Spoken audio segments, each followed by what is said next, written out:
Bonjour tout le monde. Alors bon, je pense que la plupart me connaissent. Alors je suis Youssef Bouzidi, alors je suis enseignant-chercheur à l'UTT dans l'équipe de recherche Insight, mais là j'interviens en tant que chargé de mission transition énergétique pour le compte donc de l'UTT. Et donc ce que je vous propose aujourd'hui, c'est En route pour la transition énergétique et quel chemin pour l'UTT. Alors je vais être assez donc général et pour poser un peu le contexte, je vais dire les réponses envisagées au niveau national et international, état des lieux à l'UTT et la feuille de route et déploiement des actions qu'on mène actuellement à l'UTT. Alors, je voulais juste, avant de commencer, parce que je vais utiliser des unités d'énergie, je vais utiliser des tonnes de CO2 et je me suis dit, bon, il faut que je vous donne quelques ordres de grandeur. Et avant cela, bon, vous donner une définition de l'énergie parce que tout le monde en parle, mais on ne sait pas toujours vraiment ce que c'est. C'est juste capacité d'un corps ou d'un système à produire du travail ou son équivalent, ou une grandeur physique qui quantifie un changement d'état d'un système, c'est-à-dire par exemple une variation de température entre un corps chaud et un corps froid, de vitesse, je suis immobile et je bouge, de forme, je veux dire quand on fait de la mécanique, de composition chimique, vous-même actuellement, vous changez à chaque fois d'état des aliments qui se transforment. Et donc, on a diverses unités pour mesurer cette variation d'énergie. On utilise le joule, le watt-heure, le tonne équivalent pétrole. Alors, juste pour vous dire une chose, on parle de tonne équivalent pétrole, c'est 11,6 MWh, mais vous allez me dire, mais qu'est-ce que c'est un mégawattheure? Alors, un mégawattheure, c'est 1000 kWh. Et 1 kWh, bon voilà, je vous ai donné quelques images, c'est 16 heures d'ampoule à 60 watts, ou si on a des LED, c'est 142 heures. C'est 1 heure d'aspirateur, 80 à 100 km avec un vélo électrique et 5 à 7 km avec une voiture. Voilà, c'est juste pour... Voilà. Et une tonne équivalent pétrole, c'est l'équivalent de 3 tonnes de bois ou 13 000 kWh de gaz. Voilà, vous avez des ordres de comparaison et je vais pouvoir donc continuer. Alors, il y a différentes formes d'énergie. Il y a ce qu'on appelle les énergies de flux qui sont prélevées dans un flux d'énergie qui arrive de manière continue, qu'on l'exploite ou pas. Alors, c'est les énergies d'origine solaire, thermique, photovoltaïque, éolien, hydraulique, biomasse.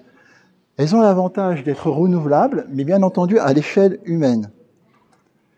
Elles sont intermittentes et difficilement exploitables. Ça, c'est un de leurs inconvénients majeurs qu'on leur reproche. Et vous avez ce qu'on appelle des énergies de stock. On puise dans une réserve de matière limitée. Alors, c'est les énergies fossiles. L'énergie de fission, l'uranium, c'est bien un stock limité qui, un jour ou l'autre, va s'épuiser. L'avantage, elles sont permanentes avec une forte densité énergétique. On peut mettre beaucoup d'énergie dans un litre, par exemple, de pétrole. Inconvénient, elles sont non renouvelables et polluantes. Alors là, je vous ai montré vite un schéma rapide. Vous avez les énergies de stock ici, vous avez les énergies de flux. Là, vous avez ce qu'on appelle les sources. Donc les fossiles, pétrole, gaz, solaire, PV, éolien, hydraulique. Vous avez ce qu'on appelle donc les vecteurs. Qu'est-ce qui transporte cette énergie? Alors c'est soit l'électricité, soit l'essence, le gazole, le kérosène, l'hydrogène. Et vous avez l'utilisation. Et bien entendu, entre l'énergie primaire et l'utilisation, il y a ce qu'on appelle des convertisseurs.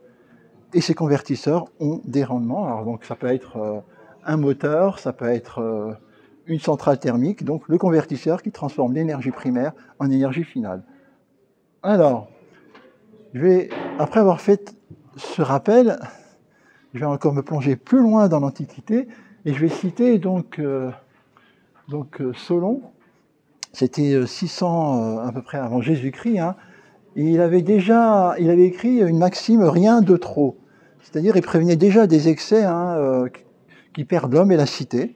Donc voilà, et on peut continuer comme ça. Après ensuite, ce qu'on remarque aussi, c'est que on est en réchauffement climatique, mais c'est un peu le syndrome du Titanic. Alors là, c'est une image qui est très révélatrice. Voilà, on est heureux, mais on ne s'aperçoit pas que voilà.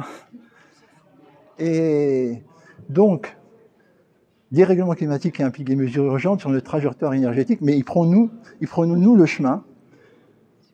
Et donc, c'est toute une question, on peut être assez dubitatif. Donc voilà. Alors, pourquoi je voulais juste parler quelque chose. Pourquoi cette prise de conscience tardive et cette inaction? Alors, il y a plusieurs réponses à cela.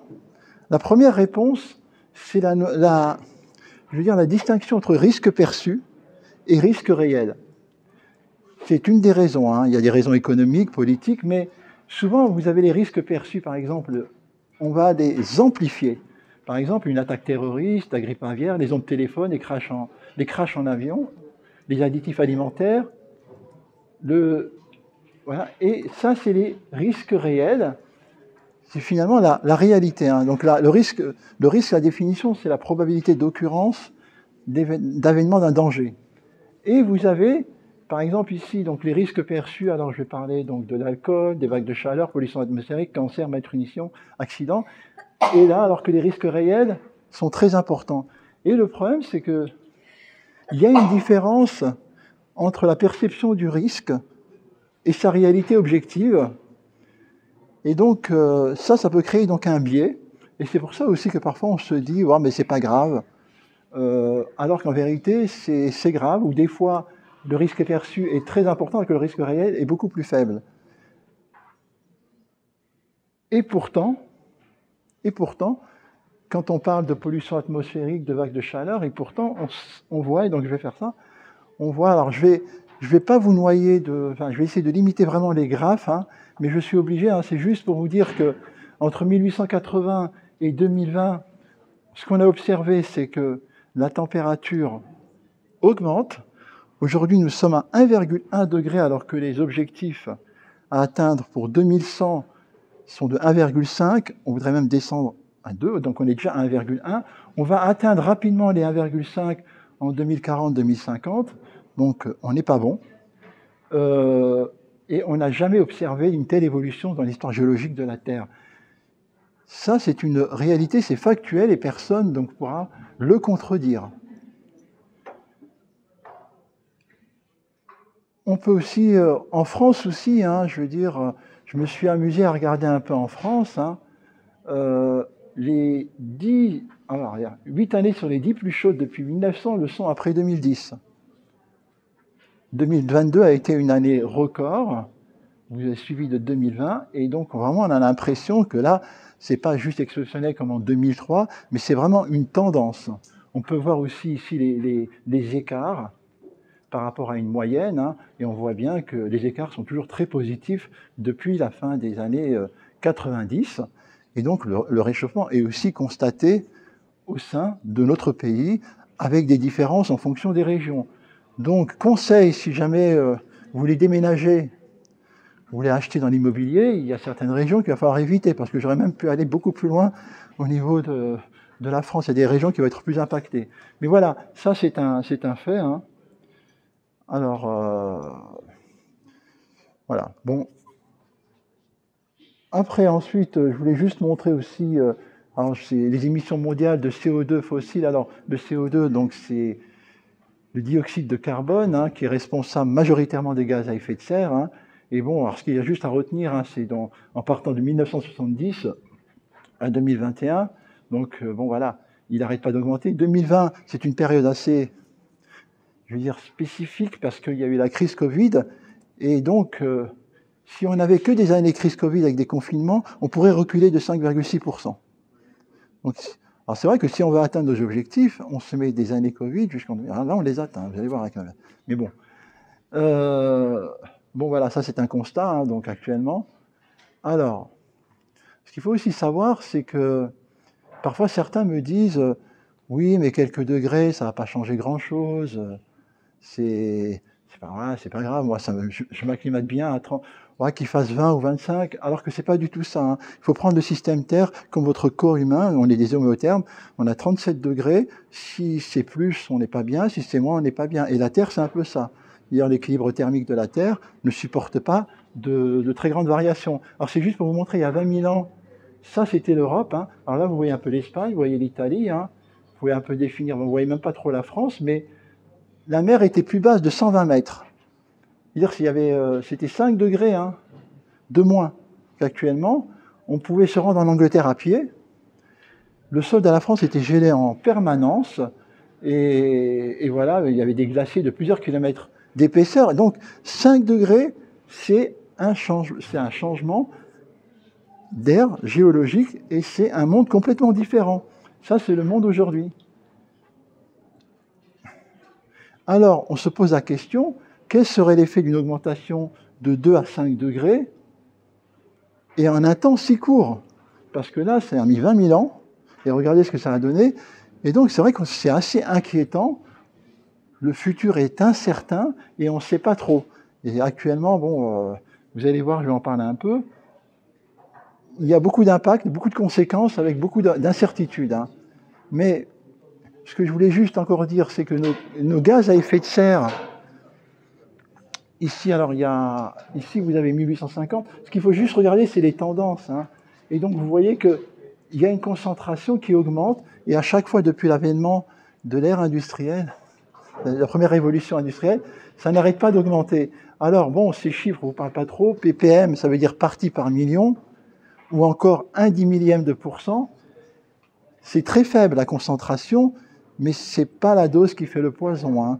Donc, 350 ppm, ce serait comme si c'était 0,035%. Voilà, pour parler un peu. Voilà.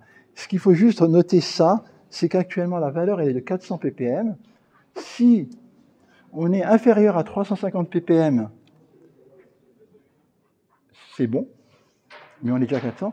Ici, on est dans une zone d'incertitude. Par contre, dès qu'on va dépasser 450, voire 400, c'est un risque élevé. C'est-à-dire que la concentration devient trop importante et c'est le risque d'un emballement climatique et peut-être aussi, c'est aussi trop tard, c'est-à-dire pour revenir en arrière. Donc là, on est vraiment dans une zone d'incertitude. On est déjà à 400 et ce qu'on cherche maintenant, c'est à limiter cette concentration. Alors, vous allez me dire, imaginons qu'on fasse des efforts et qu'on baisse nos émissions de gaz à effet de serre. Que va-t-il se passer? Alors, j'ai mis ici, on va supposer qu'ici c'est 2020, ici c'est 2050 et ici c'est 2100. Et après ensuite, bon, on ne sera plus là, hein, j'entends, mais... Alors, et ça, ce sont nos émissions de CO2. Donc, on va imaginer que on va se dire, bon, allez, on augmente et on va diminuer. Qu'est-ce qui va se passer? Est-ce qu'il y a une inertie? Est-ce que ça va changer la température? Est-ce que le niveau des mers va baisser? Bon, voilà. Alors, finalement, la concentration de CO2, elle va augmenter et après, elle va se stabiliser, puisqu'on a des temps de résidence de ce gaz dans l'atmosphère qui sont assez longs. Mais ça se stabilise. La température moyenne, elle va continuer donc à augmenter, ensuite se stabiliser, mais on ne va pas la baisser. C'est pour ça que je parlerai aussi des stratégies d'adaptation maintenant. Il va falloir s'adapter à des climats chauds. Mais en tout cas, on n'aggrave pas le phénomène. Après, vous avez, là, donc, c'est l'inertie des océans. L'élévation du niveau des océans due à la dilatation de l'eau de mer, lui, va continuer. Et celui donc lié à la fonte des glaces, lui, va continuer, quelles que soient les mesures. Et on commence déjà à observer donc des effets de dilatation du niveau de mer. Et ça, une fois que c'est enclenché, s'il y a une telle inertie que pour arrêter cela, c'est très difficile. Alors, donc voilà, c'est ce que je dis. Hein. Donc les perturbations continuent et la durée de vie en raison de la durée de vie du CO2 dans l'atmosphère. Vous allez me dire, bon, ben alors c'est foutu, il n'y a rien à faire. Non, il ne faut pas se dire ça, parce que ça reste que des hypothèses, des projections, mais en tout cas, si on ne fait rien, on va aggraver. Donc là, l'idée, c'est plutôt de mettre en place des stratégies d'atténuation et de frein, un petit peu, pour essayer de limiter cette température moyenne. On estime que, par exemple, si on arrive à 1,5 ou 2 degrés de température moyenne en 2100, elle va rester. Elle ne va pas continuer à augmenter. Et voilà, on sera dans un climat un peu plus chaud, mais il n'y aura pas d'emballement. Alors, je n'ai pas voulu vous mettre beaucoup de courbes, c'est inutile, mais ce qui nous attend avec des impacts plus ou moins probables, alors le GIEC, c'est, je pense que vous connaissez.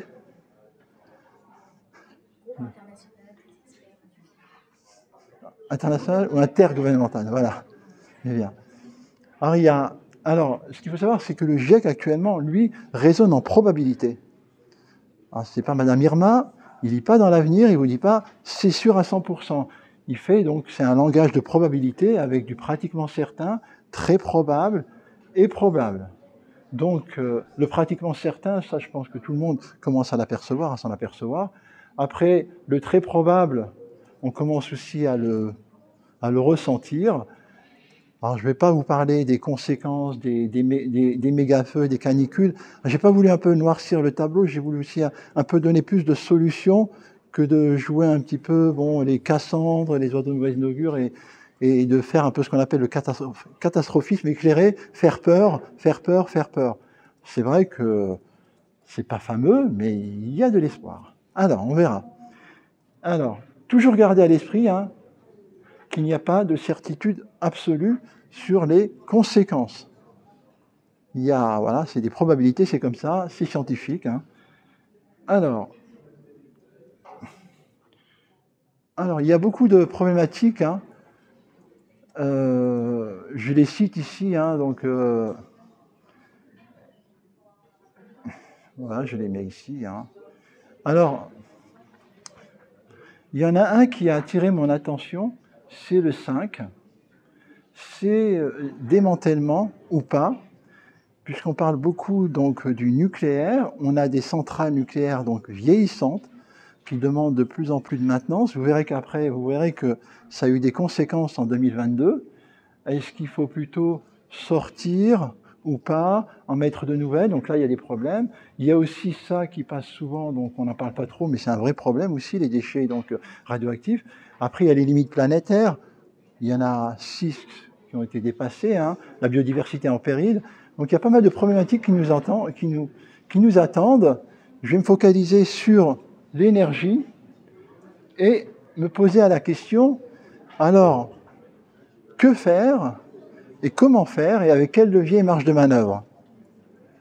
Alors, au lieu de vous lister... Ah oui, il y a du bruit. Alors, au lieu de vous lister toutes les mesures, etc., je vais faire une approche différente en partant d'une simple équation. On appelle ça l'équation du Kaya, donc d'un célèbre professeur japonais. Alors, si je vous dis CO2 égale CO2, vous allez me dire, mais il nous prend pour des neuneux, lui. Mais vous voyez, je peux continuer à faire apparaître des termes. Je peux dire que CO2, c'est CO2 sur TEP. Alors, TEP, c'est tonne équivalent pétrole, fois TEP.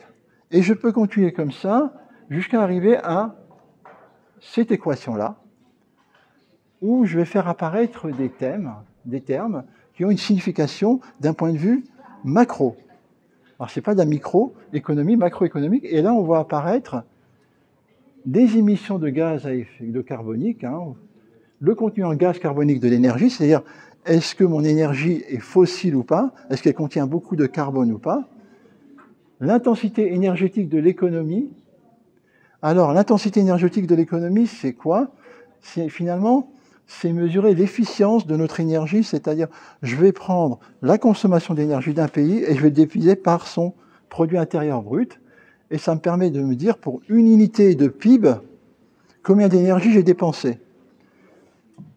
Et plus cette intensité est faible, et plus notre économie est tournée vers une économie de service, parce qu'elle a moins besoin d'énergie. Et ça, ça permet de mesurer aussi l'industrialisation d'un pays ou pas, et son type d'économie. Après, nous avons la production par personne, ou qu'on appelle aussi la richesse, ou encore le taux de croissance. Donc on va apparaître ici. Et vous avez POP, la population. Et on se dit, il va falloir que je divise mes émissions de CO2 par 3, par 4, par 5. La neutralité carbone, on en parlera, mais c'est par 5. Alors, comment je peux jouer sur ces termes-là si je veux diviser par 3 ou par 4? Alors, le plus simple, vous avez la population. Je peux me dire, c'est simple, alors, je regarde tout ça constant, et je divise la population par 3 ou par 4. Je prie pour qu'il y ait une météorite qui tombe, ou qu'il y ait un virus qui vient éradiquer la population. Non, mais bref, voilà, c'est une solution. Mais bon, n'est pas souhaitable. Mais malheureusement, ou heureusement, le problème c'est que la population, elle augmente, et on atteint à peu près 9 à 10 milliards, et après ensuite une baisse, hein, c'est-à-dire que quand chaque pays atteint le pays atteint une transition démographique, après ensuite sa population baisse, c'est comme ça. Malheureusement, elle va monter d'ici 2050. Après ensuite,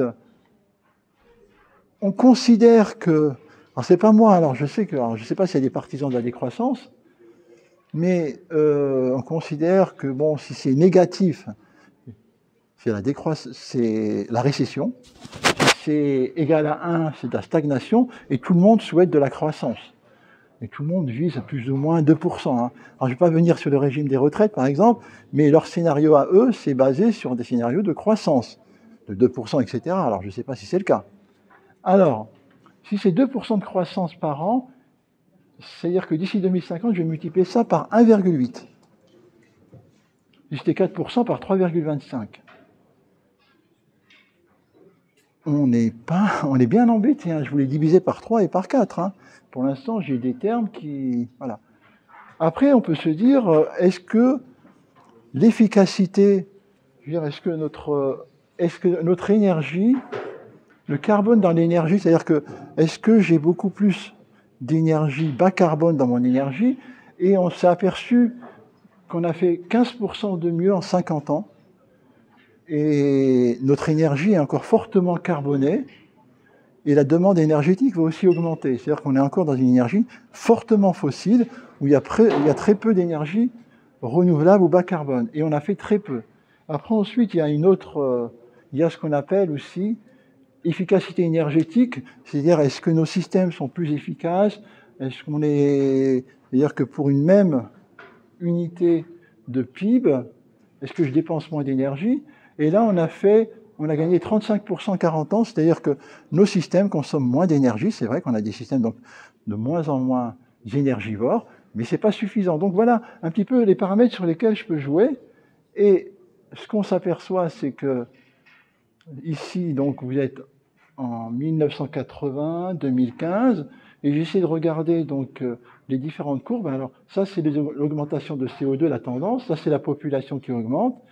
Ça, c'est ici, vous avez donc le GDP par capita. Alors, excusez-moi du terme, mais c'est le taux de croissance qui lui augmente.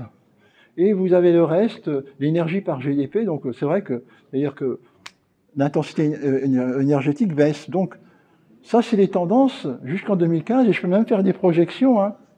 C'est-à-dire que je peux même aller beaucoup plus loin, hein, jusqu'à 2015, 2050. Et on s'aperçoit que bon, la population, elle augmente. Il y a une distinction qu'on fait entre les pays OECD et non OECD, hein, parce que OECD, bon, vous savez ce que ça veut dire? Ou l'OCDE, Paris, du développement économique. En gros, bon, voilà, il y a beaucoup de pays occidentaux, mais la majeure partie sont quand même dans les non-OCDE. Je veux dire, bon, si vous prenez juste la Chine et l'Inde, vous les mettez ensemble, on n'est pas loin de 3 milliards hein, d'habitants. Et donc, on voit que tout le monde cherche à augmenter son PIB. Hein. Donc, l'intensité énergétique baisse, l'intensité carbone aussi. Mais voilà un peu les tendances. Donc, on est assez embêté. On est assez embêté. Alors, ce qu'on peut faire, j'ai juste fait un calcul. Je me suis dit, la population, si on passe de 7,8 à 10, on multiplie par 1,3. Là, par 1,8. Là, j'ai supposé que ma croissance, c'est-à-dire que je vais avoir des systèmes de plus en plus efficients et que je vais gagner encore 50% d'efficience en énergétique d'ici 2050, je vais diviser par 4. Et donc, si je veux faire, la seule marge de manœuvre, c'est de décarboner fortement mon énergie. C'est-à-dire qu'il va falloir que je divise par 3,5 le taux de carbone dans l'énergie. Alors qu'il était à environ 16%, je veux dire, d'énergie renouvelable. Le reste était à plus de 80% de carbone. Il va falloir que je divise ça par 3,5, soit une réduction de 71%. Alors, la question qu'on se pose, il va falloir mettre en place des scénarios de décarbonation et de sobriété énergétique soutenables. Et donc, je vais diminuer donc la part de carbone fortement de mes énergies fossiles, mais en même temps, comme il y a quand même une demande d'énergie, il faut bien que je satisfasse les besoins, donc il va falloir que j'augmente l'énergie bas carbone, qui peut être le nucléaire ou les énergies renouvelables. Mais comment? Alors, donc on voit des changements brutaux doivent s'opérer. On va pouvoir travailler sur l'efficacité énergétique, on l'a dit, sur la sobriété, et bien entendu, sur des énergies bas carbone, où je vais inclure des énergies renouvelables et du nucléaire, et je ne vais pas rentrer dans les débats pro ou anti-nucléaire, ou pro-anti-ENR, etc. Des politiques publiques et des réglementations existent, et la littérature abonde sur le sujet. Je vous invite, pour les plus courageux, à lire les rapports du GIEC. Alors, vous avez un résumé pour les décideurs, vous avez un résumé technique, et après, vous avez un gros pavé qui fait plusieurs milliers de pages. Bon, si vous lisez déjà les 2 premiers résumés, c'est déjà bien. Alors, la transition énergétique vers la neutralité carbone, c'est ça que je voulais dire en 2050, mythe ou réalité.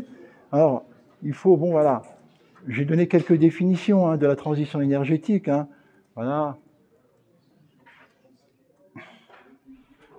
Ce qui est assez important, tout le monde en parle, la transition énergétique. Donc on passe d'un système à un autre qui soit respectueux de l'environnement, mais elle est un volet de la transition écologique. On parle de transition écologique, la transition énergétique en est un volet. Elle se fixe comme objectif la neutralité carbone en 2050. C'est les accords de Paris de 2015. Alors c'est quoi la neutralité carbone? Alors, si on regarde ici, il va falloir que d'ici 2050, que nos émissions actuelles soient compensées par des puits de carbone, alors essentiellement naturels et pas artificiels, et donc, l'absorption. Et donc, finalement, le bilan va être neutre. Sauf qu'actuellement, la capacité d'absorption de nos puits naturels en France est de 80 millions de tonnes de CO2, et qu'on est actuellement, on émet entre un peu plus de 300 millions. Donc les efforts sont très importants. Et au niveau mondial, bon, alors je vais donner au niveau mondial, voilà, on est à 38 gigatonnes en 2021, alors qu'on peut en séquestrer que 9,5 à 11. Donc c'est vous montrer un petit peu l'effort à réaliser. Alors, de là sont partis plusieurs scénarios, donc le plus récent. Alors, il y en a beaucoup, j'en ai pris 3. Il y a ce qu'on appelle la neutralité carbone, ici en bleu. Il y a ce qu'on appelle la stratégie accélérée, mais qui ne vise pas la neutralité carbone, mais qui va viser à diminuer fortement nos émissions de gaz à effet de serre. Et là, vous avez un peu la tendance actuelle.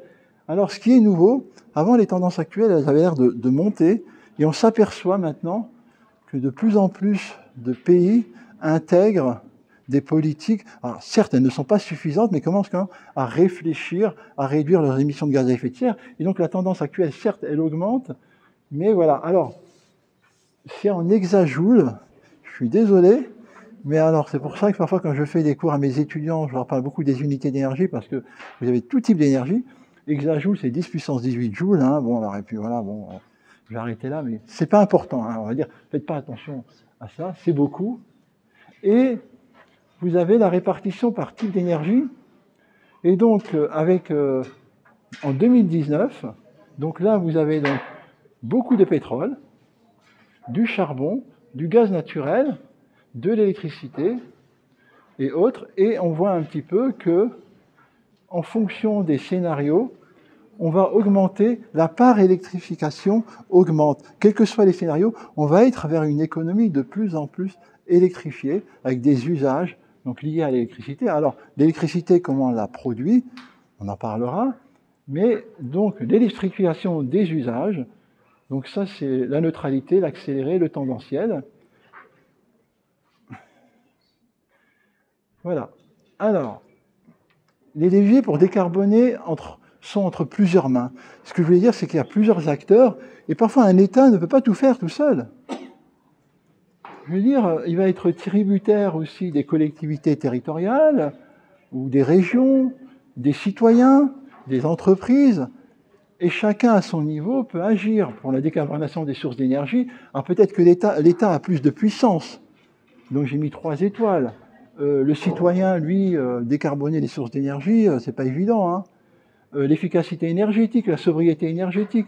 Et donc, chacun à son niveau peut agir, et finalement, le levier, c'est quand même sobriété, fois efficacité, fois décarbonation. Et j'ai pris l'exemple de la voiture. La sobriété, ce serait le nombre de kilomètres parcourus. L'efficacité, ce serait le nombre de kilowattheures que je vais dépenser par kilomètre. Et la décarbonation, c'est le type de fuel ou d'énergie utilisée. Donc voilà un peu les leviers sur lesquels on peut jouer. Après, je vais passer assez rapidement là-dessus, mais il y a 2 approches, hein. Alors ça va intéresser plutôt mon unité de recherche.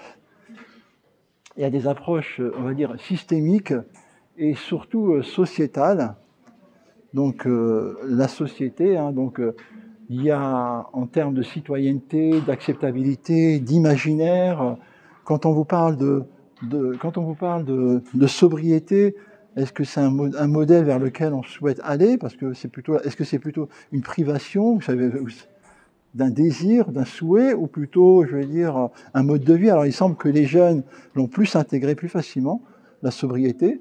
Nous, c'est un peu plus difficile, donc par rapport à l'usage, par rapport à la propriété. Donc il y a beaucoup de choses. Et donc là, on voit qu'on doit travailler sur les scénarios énergétiques, mais sur les aspects socio-économiques, la précarité énergétique, parce qu'il faut quand même une justice, la transition juste.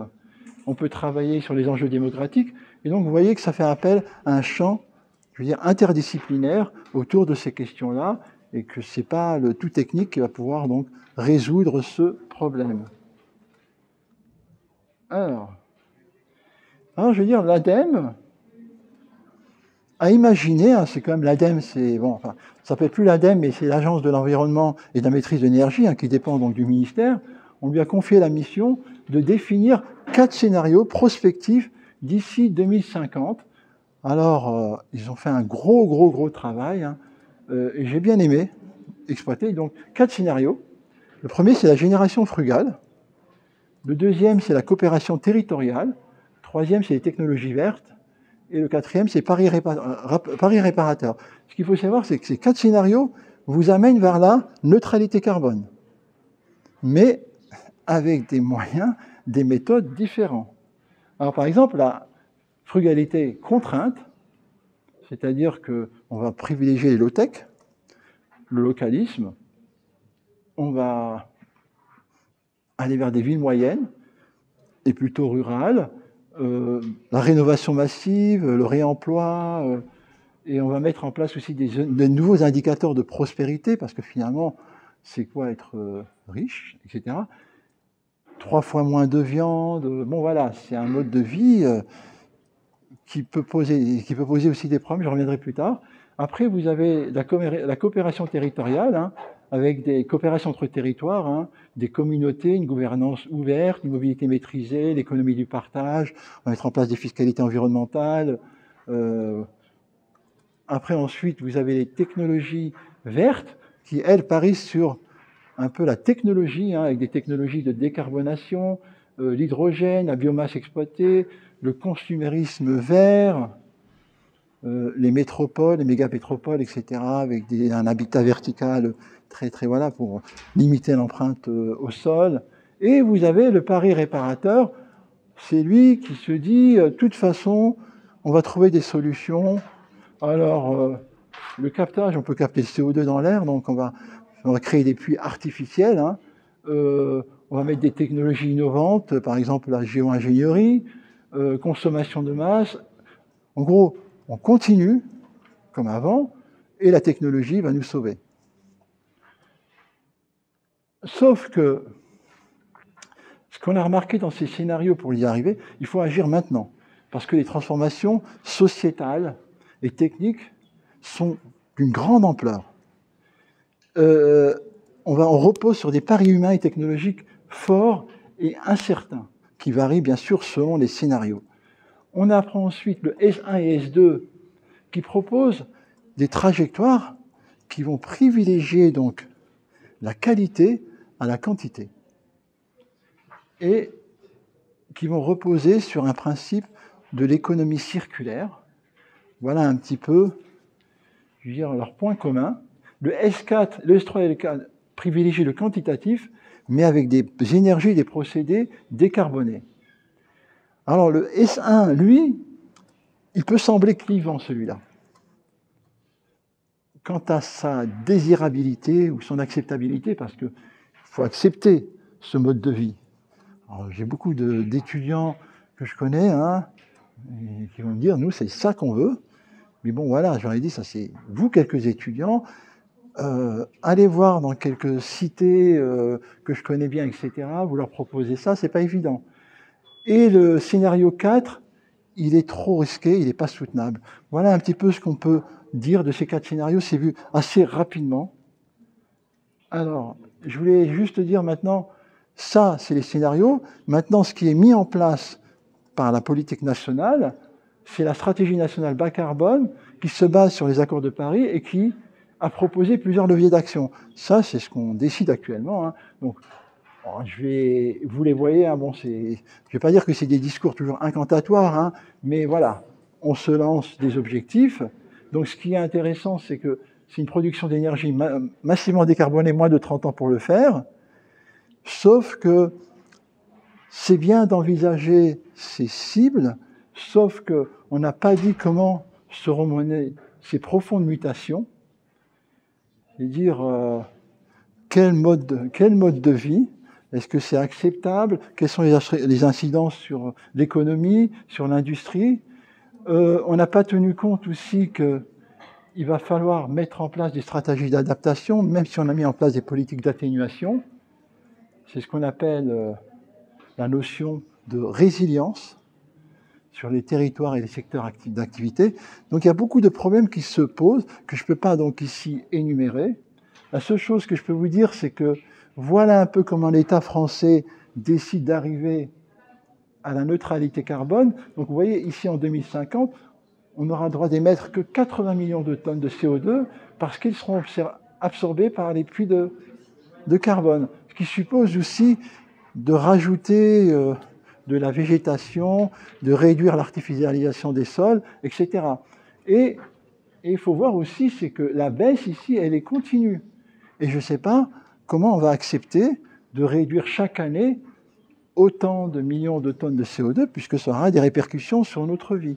Mais voilà, on n'a pas trop le choix. Alors, ici, je vous ai sorti la loi de la transition énergétique pour une croissance verte. Au début, on se disait, en 2025, 50% de nucléaire. Donc, on s'est vite aperçu dans la loi climat que c'était plus 2025, c'est 2035, la sortie du nucléaire. Et là, bon, on parle plutôt de construire des centrales nucléaires. Bon, mais ça, on verra pas ça avant 2035, parce qu'une centrale nucléaire, il faut quand même du temps avant qu'elle soit opérationnelle. Et entre-temps, qu'est-ce qu'on fait? Mais ça, c'est un vrai problème, le nucléaire. Après, il y a plusieurs dispositifs qui existent, et notamment, il y a une loi qui vient de sortir il n'y a même pas 2 mois. C'est ce qu'on appelle l'accélération de la production d'énergie renouvelable. Comme on le verra plus tard, la France est en retard sur l'Europe. Elle n'a pas atteint ses objectifs 2020.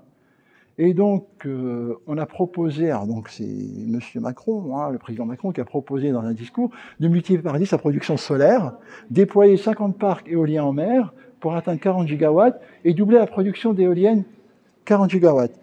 Et vous savez les problèmes d'acceptabilité que ça pose. Donc,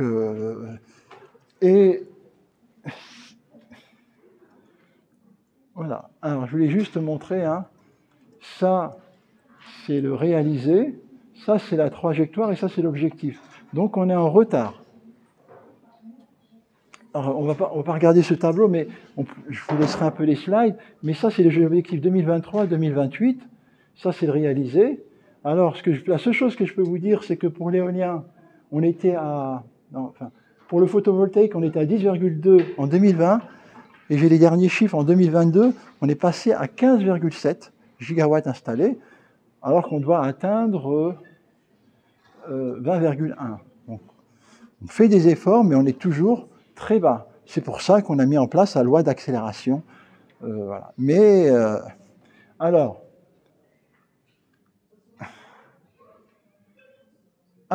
moi, selon moi, hein, ça va être difficilement atteignable, malgré une baisse des coûts des énergies renouvelables.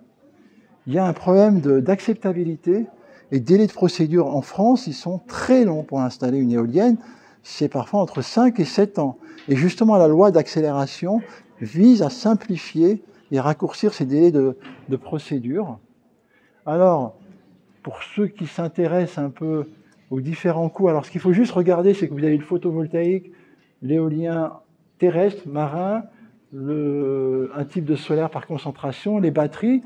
C'est juste qu'il faut voir, c'est que tous les prix ont baissé. Entre 2000 et 2020, tous les prix ont baissé. Et ici, là, vous avez le prix de l'énergie fossile. Et donc, vous voyez, c'est que on arrive maintenant à concurrencer les énergies fossiles. Je veux dire que ce soit des centrales thermiques au gaz, au charbon, les énergies renouvelables commencent à être moins chères. Voilà, ça c'est un fait. Et par contre, on voit aussi la part de la production électrique de chacun. On est encore très faible, hein, 3%, 6%, 1%, 1%, 1%. En 2020, c'est faible hein, par rapport, mais on augmente en constante augmentation. Alors là, ça c'est les millions de... Ça c'est EV, ça veut dire véhicule électrique. Et on voit, c'est pareil, hein, on voit qu'il y a une tendance qui ne va plus s'inverser. Hein. Elle est plus qu'exponentielle. Hein. Alors, pour ceux qui sont ingénieurs en les matériaux, alors c'est que la transition énergétique, souvent on me reproche, c'est que c'est une dépendance croissante aux matériaux et que ça va créer des problèmes. C'est pas aussi facile que ça. Alors, je voulais juste vous montrer pour un véhicule, pour un véhicule électrique et un véhicule conventionnel, la quantité de matériaux. Et bon, alors c'est juste regarder, hein, on voit qu'il y a énormément besoin de matériaux de tout type, hein, des métaux précieux, parfois des terres rares, comparativement à un véhicule thermique. On voit aussi que pour les systèmes d'énergie renouvelable, si je prends maintenant l'éolien, le solaire, par rapport au charbon, au gaz naturel, il n'y a pas photo. On fait appel à plus de matériaux. Et maintenant, reste à savoir si nous sommes capables de répondre à cette demande. Je vous ai donné quelques exemples ici. Par exemple, pour le cuivre, je veux dire, la pourcentage, le cuivre, on va atteindre, je veux dire, 89,4% des ressources, des réserves, hein, qui vont être, je veux dire, dépassées avec un scénario à 2%, à 2 degrés, avec 1,5%, c'est limite. Le cuivre est vraiment un problème majeur. Alors bien entendu, il va falloir mettre en place des filières de recyclage parce que ces métaux-là vont manquer si on veut vraiment aller vers la transition énergétique. Il y a le président de l'AIEA, l'Agence internationale de l'énergie, a émis une alerte en 2021. Alors, rapidement encore, c'est que on pourra me dire aussi, alors c'est vrai que c'est juste pour vous donner des repères, au niveau de la consommation d'énergie en France, pas électrique, hein, il faut savoir qu'elle provient de 40% du nucléaire, de 28% du pétrole, 15% du gaz naturel et 13% de NR. Là, vous avez un peu la tendance, hein, et on voit que ça ne bouge pas trop. Il y a quand même une baisse observée quand même depuis la fin des années, depuis 2015. Il y a une tendance à la baisse qui se poursuit. Donc voilà, ça c'est pour vous donner un peu une idée, mais on est encore très faible. Hein. L'éolien, c'est 15,6%. Le solaire, n'en parlons même pas. Et ce que je voulais aussi montrer, c'est qu'en France, on a la chance d'avoir une énergie fortement décarbonée. Alors ici, c'est le taux de décarbonation. C'est-à-dire que c'est une énergie, je veux dire, très bas carbone. Ça, c'est le cas. Ce qu'on a remarqué aussi, c'est qu'en 2022, là, on passe à 445 TWh. On a eu une baisse de 15% en 2022. La raison, c'est que, vous êtes tous au courant, le parc nucléaire a été, je veux dire, fortement, impacté par des problèmes de maintenance. Donc on a eu une faible disponibilité et on a eu des contraintes climatiques sur la production hydraulique, qui est le deuxième poste plus important. Vous savez, quand il y a canicule et sécheresse, ça pose problème. Et donc ça montre un peu notre vulnérabilité. Alors, énergie fortement, et c'est la première fois que la France est importatrice d'électricité depuis 1980. En 2022, elle a importé l'électricité, et même d'Allemagne, voilà pour tout vous dire. Et bon, ça c'est la puissance installée en éolien. Et j'ai essayé de regarder la consommation d'électricité en France et à l'UTT, et j'ai vu qu'on était, voilà, donc on baisse, et à l'UTT, vous verrez tout à l'heure, on baisse aussi. Donc voilà. C'est lié à quoi? Est-ce que c'est lié à une énergie qui est plus chère? Est-ce que c'est lié au plan de sobriété? Mais on a une baisse. Alors ça, c'est la conclusion. Il est quelle heure, s'il vous plaît? Hein? Ah, j'aurais pas le temps de passer. Alors, hein? Ah, mais j'ai pas vu l'heure. C'est vrai qu'on a commencé un peu en retard. J'avais 15 slides sur l'UTT, mais c'est dommage. Donc en conclusion, je vais dire une situation climatique très inquiétante. La transition énergétique est un véritable défi. Hein. Une mutation forte du système énergétique avec une démarche concertée avec l'ensemble des parties prenantes.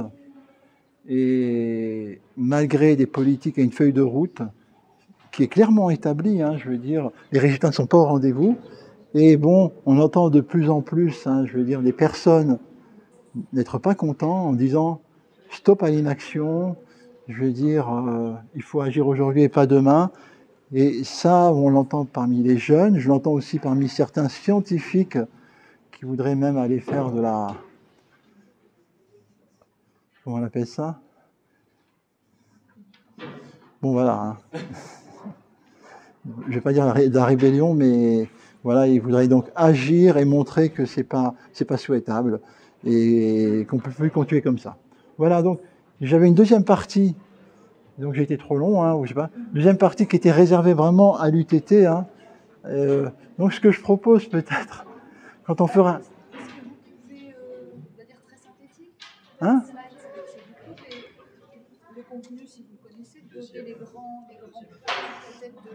Ouais. Alors je voulais juste dire que on avait une politique bâtimentaire à l'UTT qui était très ambitieuse. On a à peu près 7 millions d'euros qu'on a dépensés ou à dépenser d'ici 2028, hein, avec beaucoup de projets qui vont voir le jour, hein,